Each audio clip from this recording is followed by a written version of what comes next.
नमस्कार, आप देख रहे हैं न्यूज़ 22 लाइव। मैं हूं प्रवीण बोध। आज हमारे साथ हैं युवा किसान नेता सचिन पतुवास, जो इनके गांव का नाम है पतुवास। तो सचिन भाई, सबसे पहले न्यूज़ 22 में आपका बहुत बहुत स्वागत है। बहुत बहुत धन्यवाद प्रवीण भाई, आपको और आपके दर्शकों को मेरी राम राम। सचिन भाई, एक साल होने वाला है किसान आंदोलन को, यानी कि 10 महीने से ज़्यादा हो गए, 11 महीने तो हो गए और 26 नवंबर को एक साल पूरा हो जाएगा, जो कॉन्स्टिट्यूशन डे भी है। लेकिन एक साल में हमने बहुत कुछ देखा और सीखा भी। क्या सीखा वो हमें पता है, आपको भी पता है कि भाईचारा भी कैसा होता है, वो हमने सीखा है। तो लेकिन सचिन भाई, एक साल में हमने ये देखा है कि किसानों के प्रति कितने लोग जागरूक हैं, सरकार क्या कर रही है किसानों के, और लोग और मीडिया हमारी किसानों के ऊपर कितने इल्ज़ाम लगाए। कभी ऐसी में सो रहा है, कभी खालिस्तानी, कभी फंडी, ये मतलब तरह तरह के आरोप लगाए। तो इन सब के बारे में आपका क्या कहना है? ये पूरे एक साल का मैटर हम गिना के बता रहे हैं आपको। देखो प्रवीण भाई, इस किसान आंदोलन को एक साल होने को है। देश का अन्नदाता रोड पर बैठा हुआ है, पर सही पूछो तो किसानों को कोई हितैषी नहीं है इस सरकार में। पहले की भी अगर बात करी जाए जन आंदोलन की, तो उस वक़्त भी भाजपा की ही सरकार द्वारा समाधान निकाला जाता था। जिस समय अटल जी थे, अडवाणी जी थे, पर इस टाइम ये सरकार हर मोर्चे पर फेल हो चुकी है। ये सरकार जो है अहंकार की सरकार हो चुकी है, इनमें अहंकार आ चुका है। और जहाँ तक बात ये खाने पीने की कह रहे हैं, मतलब ये लोग क्या सोच रहे हैं कि देश का किसान दिन रात मेहनत कर कर दिन में अनाज उगाए और फटे कपड़ों में वो अनाज उगाए। और मतलब क्या देश का किसान क्या बड़ी बड़ी गाड़ियों में नहीं घूम सकता? देश का किसान क्या पिज्ज़ा बर्गर नहीं खा सकता? क्या अच्छे से खाना पीना नहीं खा सकता? क्या बढ़िया कपड़े नहीं पहन सकता? ये कहाँ लिखा है? देश का किसान बड़े बड़ी गाड़ियों में भी घूमेगा और अच्छे से खाएगा पिएगा भी। इसका मतलब तो ये चाहते हैं कि देश का किसान कभी आगे ही नहीं बढ़े। वो सरकार तो यही चाहती है कि किसान क्यों इतना प्रगति कर रहा है। वो तो पूंजीपतियों को आगे बढ़ाना चाह रहा है। ये सरकार पूर्ण रूप से फेल हो चुकी है। ये सरकार पूंजीपतियों की सरकार है, क्योंकि अगर ये सरकार किसान हितैषी होती तो आज बिल वापसी हो चुके होते।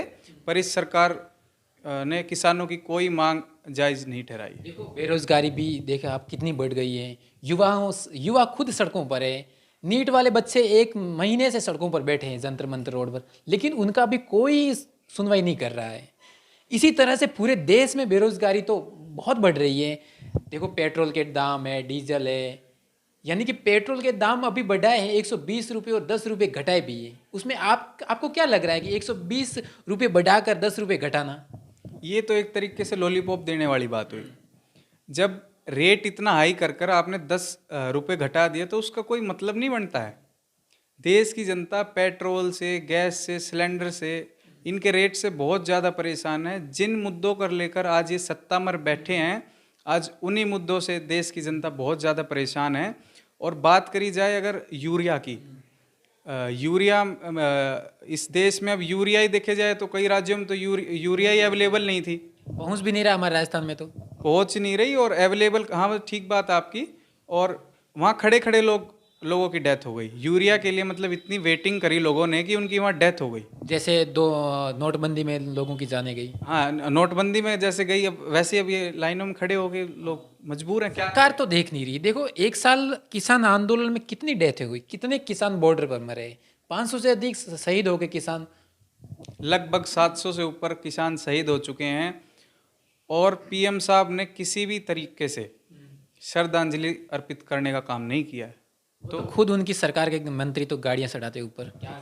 मतलब जो अन्नदाता पूरे देश का, पूरे विश्व का पेट भरता है, आज उसी अन्नदाता को कुचलने का काम किया जा रहा है खुलेआम। और उस पर कोई किसी तरीके के कोई एक्शन नहीं लिया जाता।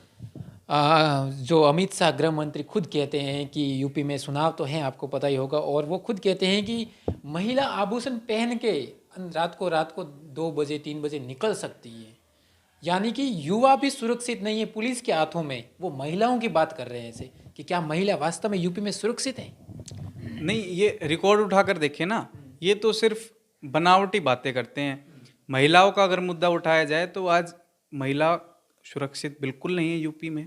अमित शाह जी का जो बयान था वो ये था कि गले में जेवर पहनकर रात को 12 बजे महिला यूपी में बाहर निकल सकती है। ऐसा ये बिल्कुल नहीं है, एकदम गलत बात है। कहाँ पर है ऐसा? महिलाओं की तो बड़ी सुरक्षा की बड़ी प्रॉब्लम है यूपी में, देखा जाए तो। थाने में भी सुरक्षित नहीं है, थाने में भी। थाने में भी नहीं, पूरे देश में ही देख लो। बेरोजगारी का मुद्दा उठा लो, आप महिलाओं का मुद्दा उठा लो, आप किसान का मुद्दा उठा लो, और गैस सिलेंडर, सब में ये सरकार हर मोर्चे पर आज फेल हो चुकी है। और ये आज सरकार बस जैसे तैसे करके सत्ता में आने का प्रयास फिर करेगी, पर अब किसान इस बार नहीं आने देंगे। देखिए सचिन भाई, अभी अवार्ड मिले हैं सबको, बड़े बड़े सेलिब्रिटीज को, लेकिन जो अभी सुर्खियों में सबसे ज़्यादा कंगना रनावत रही है सुर्खियों में, उसको पद्म विभूषण भी दिया गया है, ठीक है ना। लेकिन वो एक टीवी इंटरव्यू में कहती हैं कि असली आज़ादी तो 2014 के बाद मिली है, उससे पहले तो भीख रूपी आंदोलन आज़ादी थी।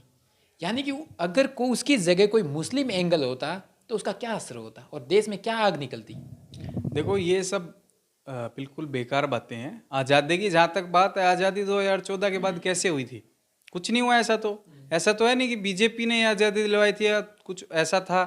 ऐसा कुछ नहीं है, ये सब बेकार बातें हैं। कंगना रनावत जी का कहना बिल्कुल गलत है। अच्छा, जाते जाते हमें एक और सवाल करते हैं आपसे कि किसान की बात करेगा वही देश पे राज करेगा, ये आपका एक स्लोगन भी है। इसमें आपको किस खास तौर से किस तरह से देखना चाहते हो?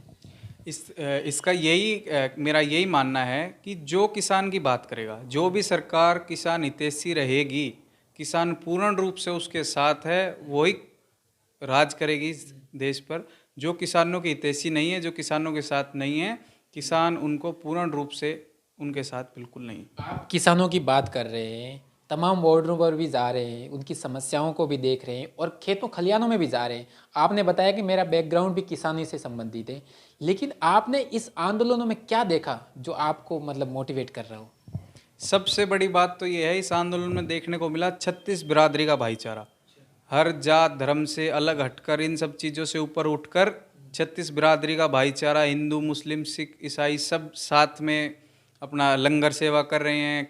अपना खाने पीने की बात है, जहाँ तक सोने की बैठने उठने की बात है, सब साथ कर रहे हैं। इससे बढ़िया क्या बात हो सकती है? अभी एक और हमने न्यूज़ भी देखी थी कि मुस्लिम जो लोग होते हैं वो नमाज खुले में नहीं पढ़ सकते, लेकिन ऐसे भाईचारा हमने किसान आंदोलन से भी सीखा है और ऐसे गुरुद्वारों से सीखा है। लेकिन आज सौरभ शुक्ला ने एक अच्छी रिपोर्ट भी दिखाई है, हमने देखा है, लेकिन वो कह रहे हैं कि नमाज के लिए लोग आगे आए, आप हमारे घर में आकर नमाज पढ़िए और गुरुद्वारों में नमाज पढ़िए। उन्होंने नमाज के लिए द्वार खोले गए। तो इनमें आपको क्या लग रहा है कि क्या वास्तव में देश भाईचारे की बात कर रहा है और एक सरकार है वो जो मुस्लिम एंगल दिखाकर चुनाव लड़ रही है और जीत रही है? देखो ये बिल्कुल ठीक बात है। हर आदमी का अपना धर्म है, सबका अपना जाति धर्म है, पर इसका मतलब ये नहीं कि वो कोई अलग हो गए या देश के नहीं है, बाहर के हैं, कहीं सब इसी देश के हैं। यही भाईचारा है, 36 बिरादरी का भाईचारा है। हर जात धर्म सब एक है, सब बराबर है। इस आंदोलन में ये देखने को मिला पूर्ण रूप से। अच्छा, एक और सवाल है कि होली भी चलेगी, दिवाली भी चलेगी, अगला कौन सा त्यौहार आ जाएगा आप बॉर्डर पे मनाने की कोशिश करोगे और सरकार भी परमिशन दे आपको? देखो प्रवीण भाई, अगर सरकार 5 साल तक सरकार चला सकती है, तो ये तो किसानों का चुनाव आंदोलन है। ये लड़ाई जो है वो नस्ल और फसल की लड़ाई है। इसको पूर्ण रूप से जब तक तीनों काले कानून वापस नहीं हो जाते, किसान बॉर्डर पर ही डटा रहेगा और हम अपने मुद्दों को यहाँ से मनवा कर ही वापसी करेंगे। हमें कोई जल्दी नहीं है, जब तक सरकार नहीं मानेंगे अपना बैठे रहेंगे। अब पार्लियामेंट सेशन स्टार्ट होने वाला है। हाँ, तो अब पार्लियामेंट सेशन में भी हम ट्रैक्टर लेकर 500 किसान आइडेंटिटी कार्ड के साथ जाएंगे और वहाँ पे सरकार से पूछेंगे कि इस कानून में सफ़ेद क्या है। सरकार से पूछने का काम करेंगे कि इस कानून के फ़ायदे क्या हैं, और सरकार मानती है तो ठीक है, नहीं मानेगी तो फिर हम अपना अपना नया टेंट वगैरह लाएंगे। वो सब पुराने हो चुके, फट चुके, तो बस पूर्ण रूप से डटे रहेंगे। एक सवाल और था सचिन भाई, 26 जनवरी एक बार फिर से आ रही है जो हर साल आती है, लेकिन इस बार क्या किसानों का क्या रुख है? क्या फिर से पार्लियामेंट की तरफ कूच करेगा या फिर लाल किले जाएगा जो पिछले बार कांड हुआ था? देखो ये तो जो संयुक्त किसान मोर्चे का जो भी दिशा निर्देश होगा उसका पालन करने का काम करेंगे।